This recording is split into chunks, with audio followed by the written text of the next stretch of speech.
There once lived a man named Scott in the village of Georgia. He and his wife Nicole used to work really hard. Due to poverty, they could not afford food. Scott and Nicole had pure hearts, but people used to misbehave with them because they were poor.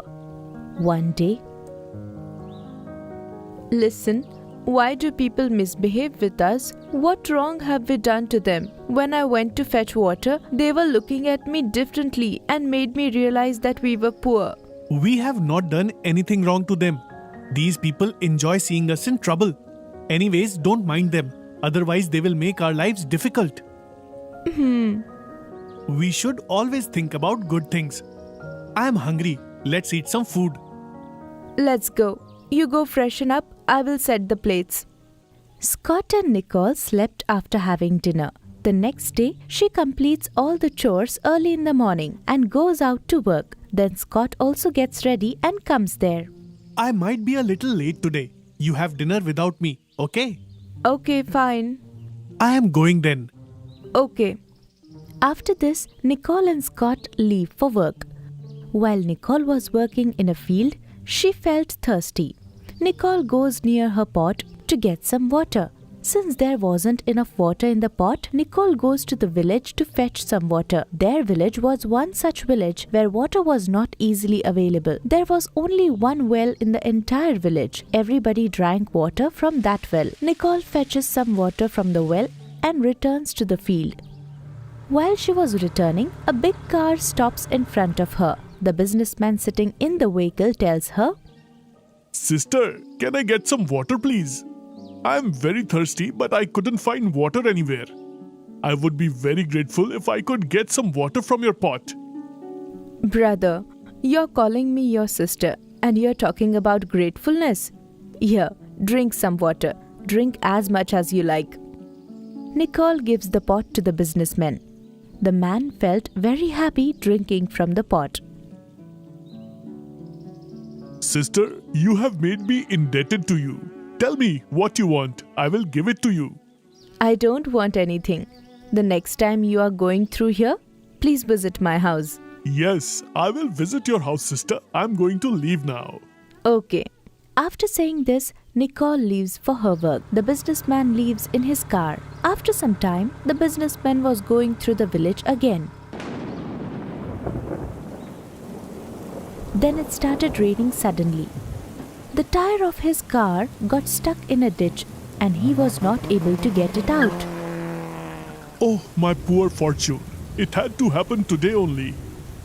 The businessman started searching for help. He looks at some villagers and asks for their help. "Brothers, can you help me? My car's tire is stuck here. Can you help me?" Brother, it is raining here.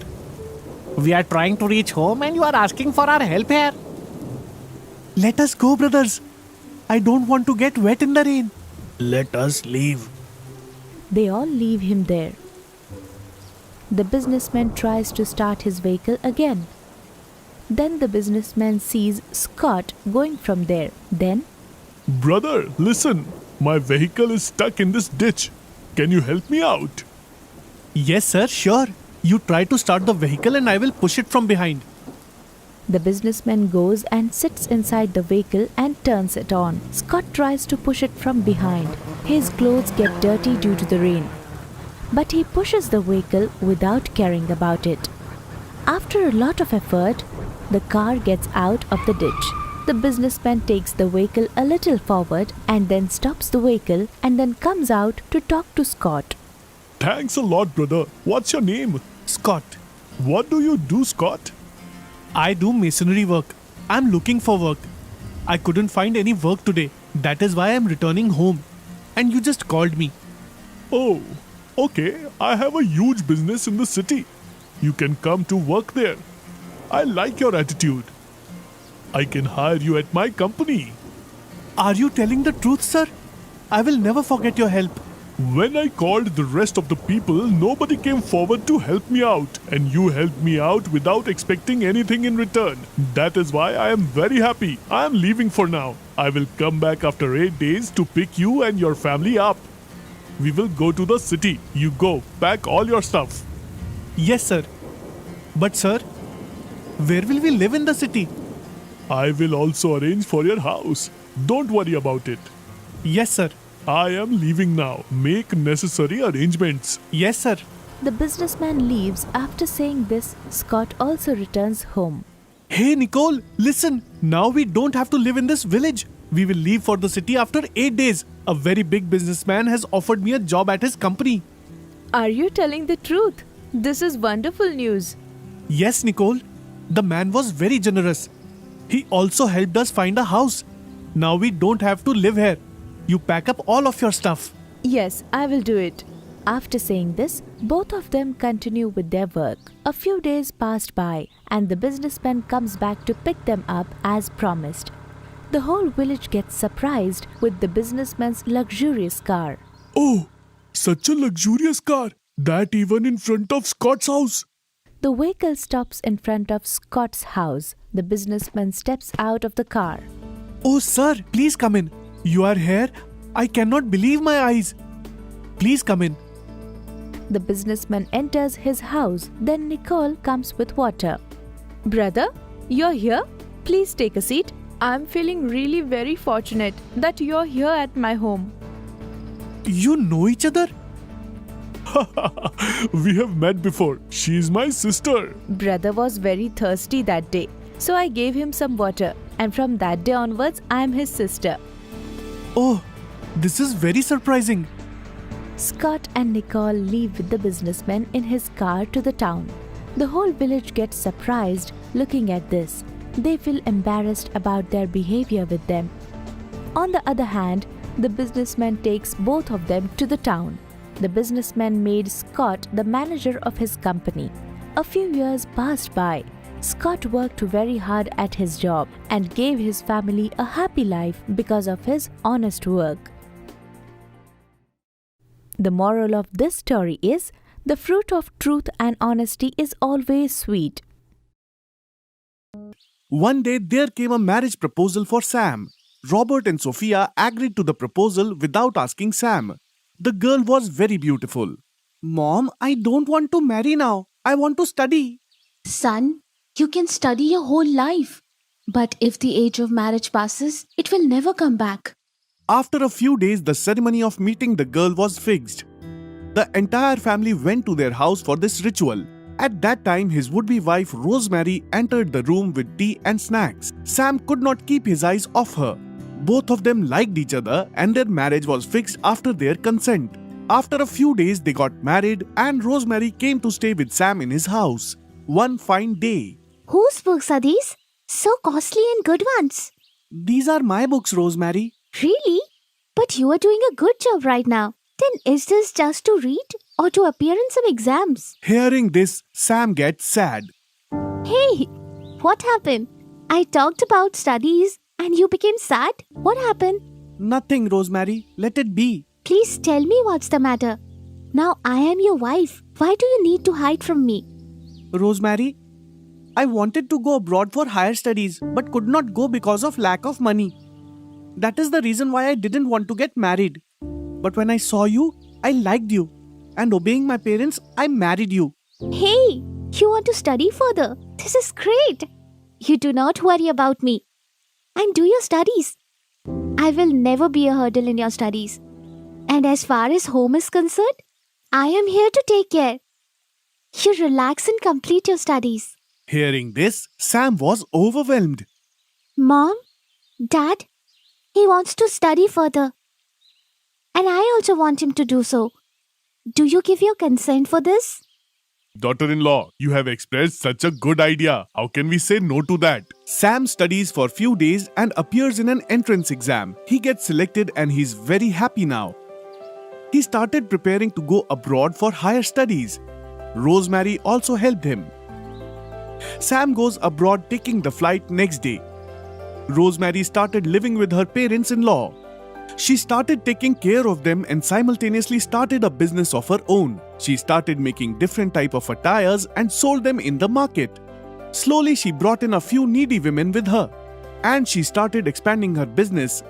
And Sam was also working very hard in his studies. Few years passed. Now, Rosemary became a good businesswoman, and there Sam also became a highly educated man. He got a job in foreign. He called home to give everyone this news. Hello, Mom. I got a good job here in foreign. I'm drawing a handsome salary here. Hearing this, Rosemary becomes sad and she starts thinking. Hey, Rosemary, what happened? What are you thinking? Mom, I was thinking that I have started such a big business and we did not tell him because we wanted to surprise him. If he takes me to foreign with him, what will happen to my business? What shall I do, Mom? I don't understand. After a few months, Sam receives an invitation for an award ceremony in India. It was a ceremony where successful people were being given awards. Rosemary was also invited there. Dad, Mom, I've been invited in a ceremony.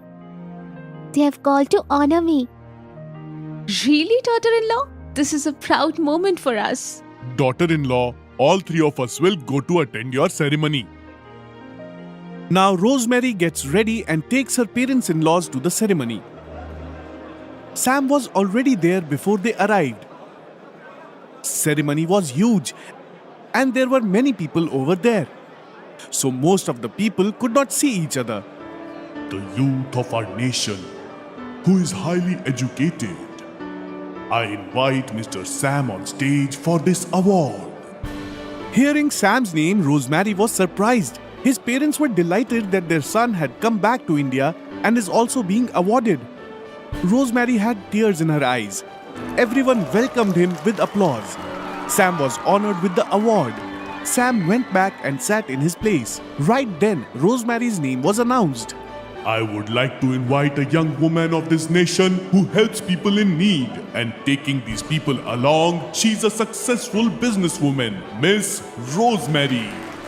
Sam is surprised to see his wife. Rosemary enters the stage and accepting the award, she says, I am the most fortunate businesswoman in the world today who received two good news in the same day. One is my award and the other is my husband's award. I owe this to my parents-in-law, who has always helped me.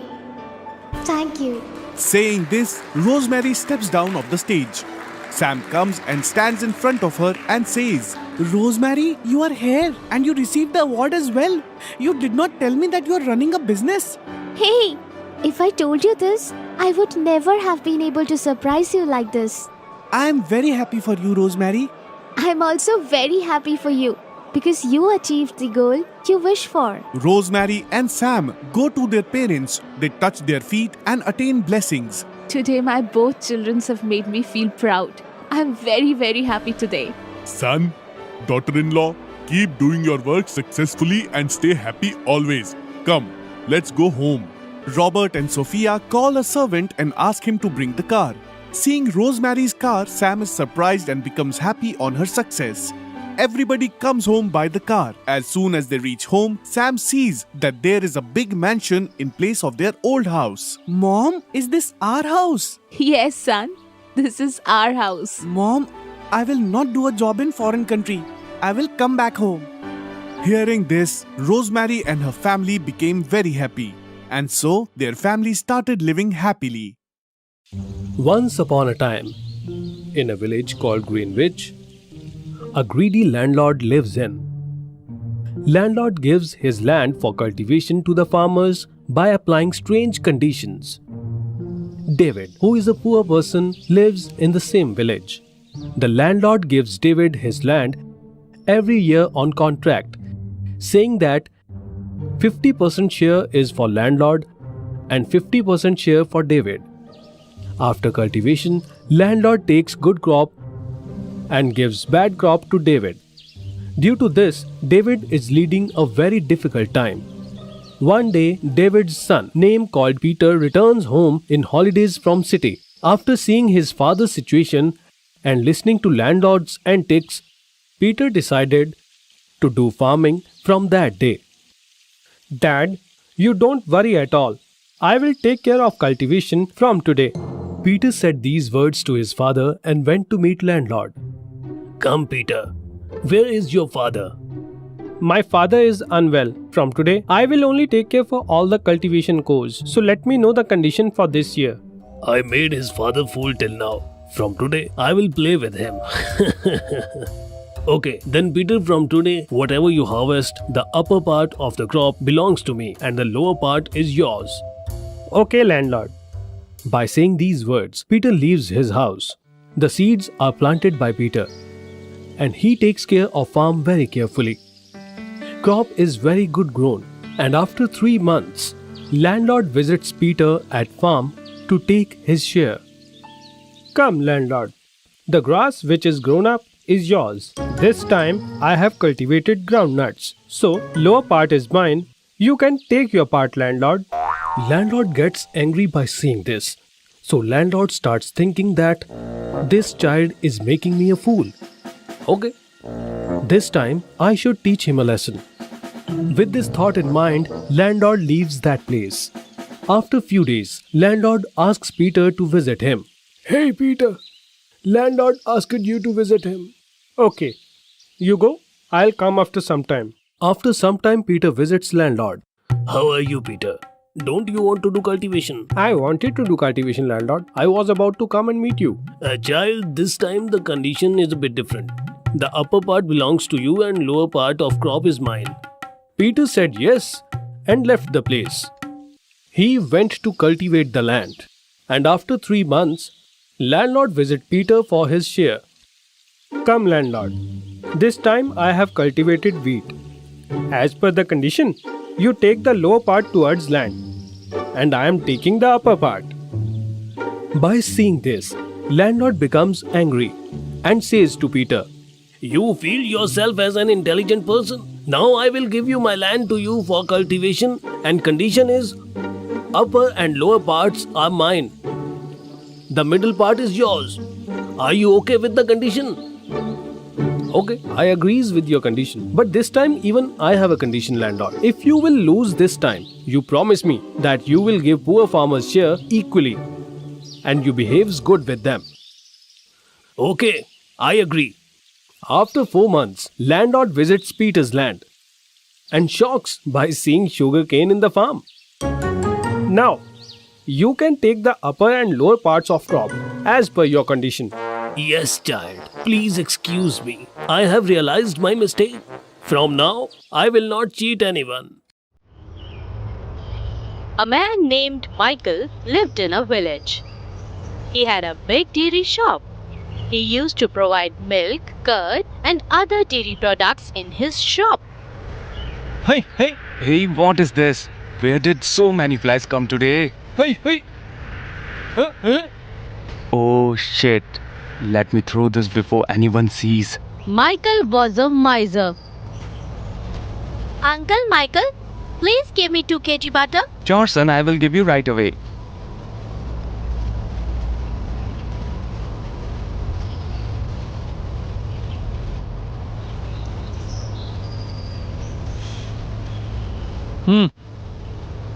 Hey, what is this? Uncle Michael, there is a fly in it.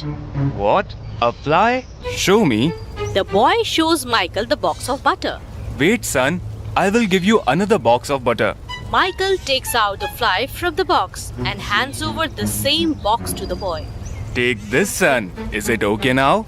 Yes, Uncle Michael. Thank you. I will leave now.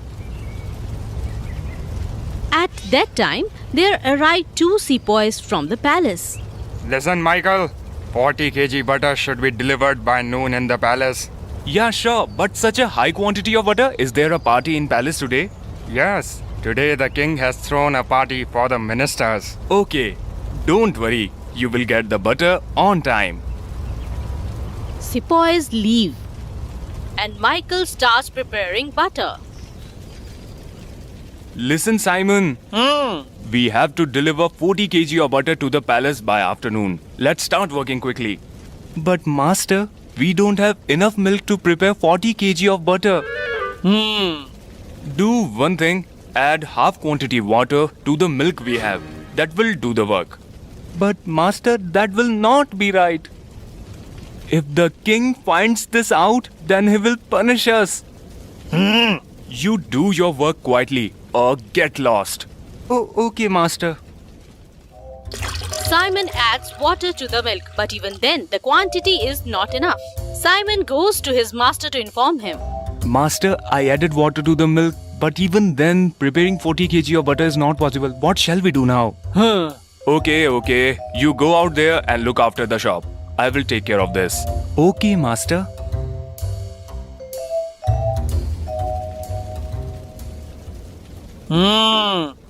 I should add vegetable oil to this.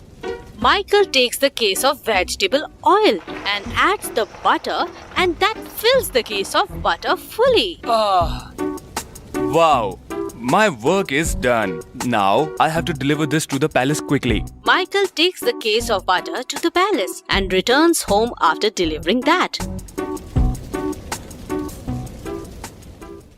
All the ministers arrive at the party.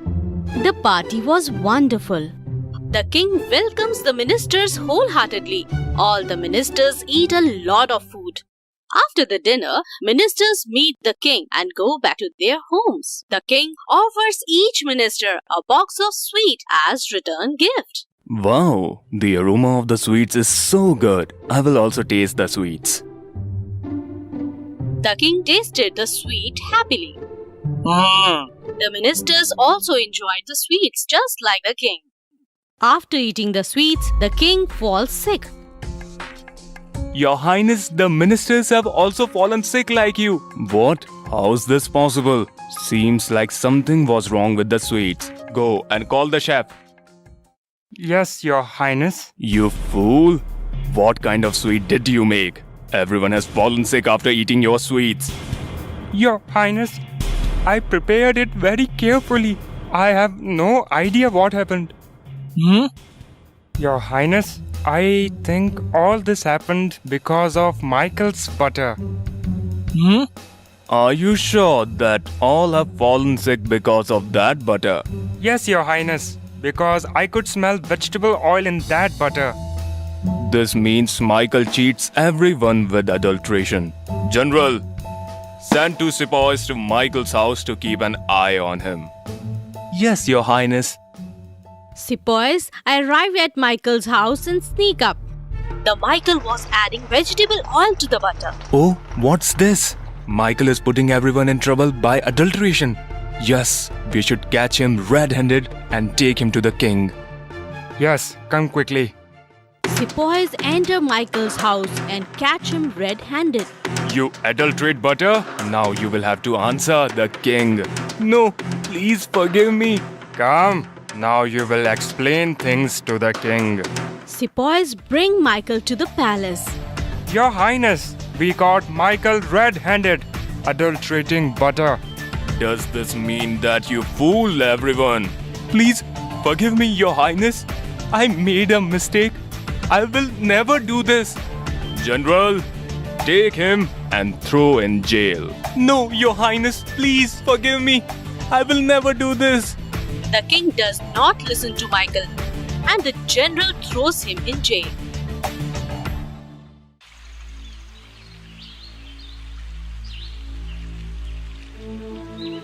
He will never learn.